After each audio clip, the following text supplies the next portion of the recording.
In this module, we'll talk about transport across the plasma membrane. First of all, I would like to mention that the plasma membrane or the cell membrane, which is made up of a lipid bilayer, has special structures called aquaporins that facilitate movement of water across the membrane. Water moves across the membrane in a passive transport manner, which means that it will move due to concentration gradient, and it is not a process that requires energy. For example, if we put a cell in a solution which has a higher number of in a hypertonic solution, which means the concentration of salt is less inside the cell than it is outside the cell, the water molecules will leave the cell and enter the outside domain. This is a process similar to diffusion in molecules which are moving from higher concentration to lower concentration. We have said this is a process which is generating randomness, or entropy is increasing, and it is favored process because we have talked about it, how it can affect the free energy. Systems that generate randomness are preferred in nature. If we put the same cell, same type of cell in a solution which has same number of salt molecules and water molecules on outside the cell as they are inside the cell, there will be no change in the cell. If we, on the other hand, put the cell in hypotonic solution, meaning the concentration of water is higher outside and the concentration of salt particles is low on the outside as compared to the cell will absorb water.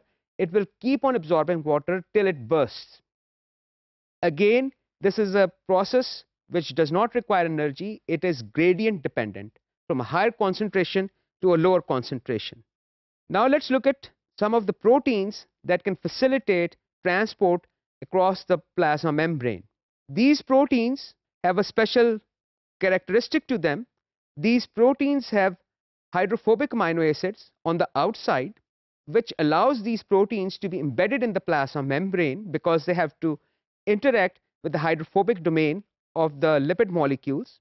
These protein molecules are hollow inside, and the inside of these protein molecules is lined by amino acids which are hydrophilic. They like water, and they have water in them. This allows these proteins, when they receive a signal, to open up, allowing a special type of molecule to pass through. These proteins do not open all the time. They only open in response to a special signal. I would also like to mention that there is two types of transports, active transports. Primary active transport, in which a molecule is moved across the plasma membrane using the energy from ATP hydrolysis.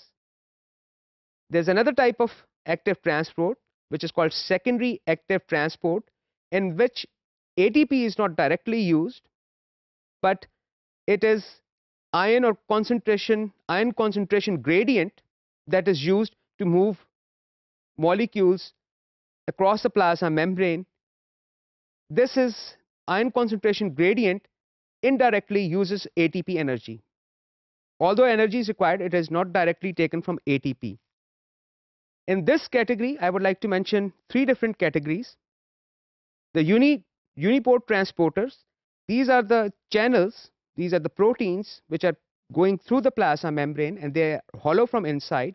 They allow only one molecule to pass through and one direction only. Symport allows two different molecules to pass through in the same direction.